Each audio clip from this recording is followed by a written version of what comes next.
Hello दोस्तों, स्वागत है आपका अपने यूट्यूब चैनल पर। तो आप सभी के लिए आज मैं लेकर आया हूँ SSGD 2026 रीजनिंग स्पेशल कैलेंडर। आज सभी क्वेश्चन जो कि 2026 में कैलेंडर से रिलेटेड पूछे जा रहे हैं। इस बार सब कैलेंडर से सबसे ज़्यादा समान वर्ष के जो कि समान वर्ष का कैलेंडर है, ऐसे क्वेश्चन पूछे जा रहे हैं। तो मैं आपको इस सेट में लेकर आया हूँ SSGD के कैलेंडर से रिलेटेड क्वेश्चन। तो कैलेंडर एक वर्ष में 365 दिन होते हैं साधारण वर्ष में, और एक लीप वर्ष में 366 दिन होते हैं। एक वर्ष में 12 मंथ होते हैं और एक वीक में 7 दिन होते हैं। लीप वर्ष की पहचान कैसे करते हैं? जो वर्ष 4 से विभाजित हो वह लीप वर्ष होता है, और लेकिन शताब्दी वर्ष तभी लीप वर्ष होगी जब वह 400 से विभाजित हो। तो 100 एक लीप शताब्दी वर्ष नहीं है, क्योंकि इसमें 400 भाग नहीं जाता। 400 से पहले कोई भी शताब्दी एक लीप वर्ष नहीं होगी। 100 वर्षों में कितने लीप वर्ष होंगे? इसलिए इसमें ये क्वेश्चन सबसे ज़्यादा कठिन होता है, लेकिन इसमें ट्रिक की ज़रूरत होती है, क्योंकि 100 एक स्वयं लीप वर्ष नहीं है। इसलिए इसमें 100 में 24 ही लीप वर्ष होंगे। अगर भी आप 4 का भाग लगाएंगे 25 कर देंगे, एक माइनस करना है 24, इसका सही राइट आंसर होगा। 400 वर्षों में कितने लीप वर्ष होंगे? तो 400 वर्षों में 97 लीप वर्ष होंगे। 100 में 24, 200 में 24, 300 में 24, तो जोड़ेंगे तो 72 आ जाएंगे, और 25 ये 72 और 25 97 वर्ष हो जाएंगे। 97 लीप वर्ष हो जाएंगे 400 वर्ष में। 100 वर्षों में 29 फरवरी कितनी बार आएगी? तो एक वर्ष में फरवरी के बाद 11 महीने होते हैं और इनमें 29 तारीख होती है, लेकिन फरवरी एक ऐसा है जिसमें 28 दिन होता है साधारण वर्ष। लीप वर्ष में 29 की होती है। इसलिए 100 को जब 11 से गुणा करें तो 1100 आ जाएंगे, और जब 24 लीप वर्ष और आ जाएगी तो 1124 इसका राइट आंसर हो जाएगा। दिनों के अकॉर्डिंग संडे के लिए 1 होगा, मंडे के लिए 2 होगा, ट्यूसडे के लिए 3 होगा, वेडनेसडे के लिए 4 होगा, थर्सडे के लिए 5 होगा, फ्राइडे के लिए 6 होगा, सैटरडे के लिए 7 या 0। कुछ लोग करते हैं संडे को 0 से शुरुआत करते हैं और सैटरडे के लिए इस प्रकार रखते हैं कोड, लेकिन हम ये रखेंगे। और मंथ की कोडिंग इस प्रकार होगी। मंथ जनवरी के लिए 1, फरवरी के लिए 4, मार्च के लिए 4, अप्रैल के लिए 0, मई के लिए 2, जून के लिए 5, जुलाई के लिए 0, अगस्त के लिए 3, सितंबर के लिए 6, अक्टूबर के लिए 1, नवंबर के लिए 4 और दिसंबर के लिए 6। ये हो जाएगी हमारी मंथ की कोडिंग।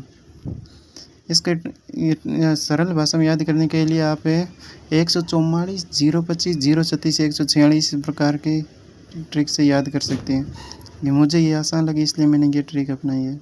आप अपने हिसाब से देख लें, क्योंकि 144 12 का वर्ग होते हैं, 025 5 के, 036 6 के, और 146 इस प्रकार आपके अंदर रखने पड़ेंगे।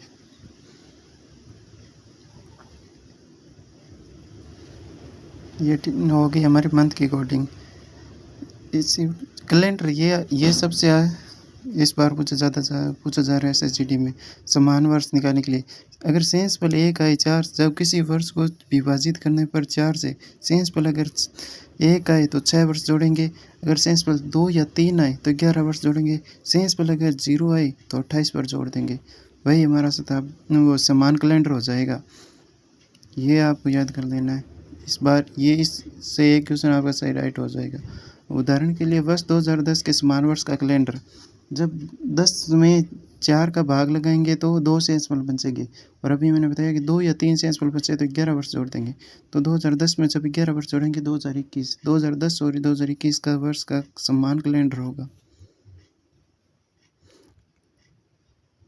इस बार ये GD में सबसे ज़्यादा पूछे जा रहे हैं क्वेश्चन, इसलिए मैं आपके लिए एक लेके हूँ। वीडियो पसंद आए लाइक शेयर ज़रूर करें। इसी प्रकार वर्ष 2013 के समान वर्ष का कैलेंडर, 2013 वर्ष के समान वर्ष के लिए कैलेंडर को जब हम 13 को 4 से विभाजित करेंगे तो हमें सेंस पल बचेगा 1, और जब 1 सेंस पल बचे तो हम इसमें 6 जोड़ देंगे। जब 2013 में जब हम 6 को जोड़ेंगे तो 2019 इसका राइट आंसर हो जाएगा। 2013 के समान वर्ष का कैलेंडर 2019 हो जाएगा।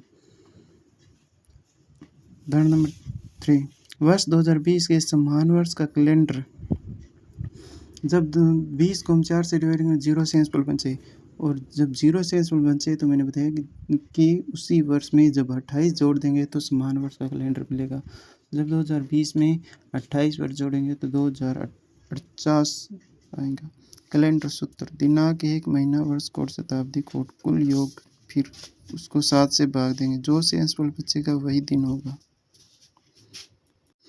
कैलेंडर से दिनांक ये निकालने के लिए, वार निकालने के लिए हम ये फॉर्मूला का उपयोग करेंगे। इसलिए मैं एक एग्जांपल भी लेकर आया हूँ इससे रिलेटेड। ये फॉर्मूला: शताब्दी कोड 1700 का शताब्दी कोड 4 होगा, 1800 का 2 होगा, 1900 का 0 हो जाएगा, 2000 का 6 होगा। 42 0 से इस प्रकार ट्रिक से आप याद कर सकते हैं।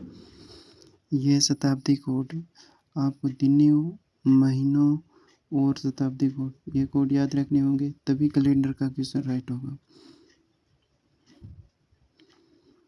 अगर वीडियो पसंद आए तो लाइक शेयर ज़रूर करें, चैनल सब्सक्राइब करें। ये उदाहरण लेके मैं अगले 15 अगस्त 1947 को कौन सा दिन था?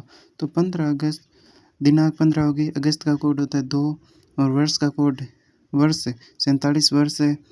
और इसका लीप वर्ष हो जाएंगे, इसमें 47 में लीप वर्ष और 11 लीप वर्ष हो जाएंगे। और शताब्दी कोड 1900 का शताब्दी कोड 0। जब इन सभी को हम जोड़ेंगे तो आएगा 75। 15 + 2 + 58 + 0 75। जब 75 को हम 7 से डिवाइड करेंगे तो सेंस पर बचेगा 5।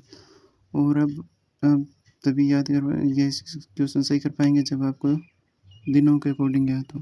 तो 5 पर आता है शुक्रवार, इसलिए 15 अगस्त 1947 को शुक्रवार था। इसी प्रकार के वीडियो जो कि एग्ज़ाम से रिलेटेड हो, मैं आपके लिए लेके आता रहूँगा। आप मेरे यूट्यूब चैनल को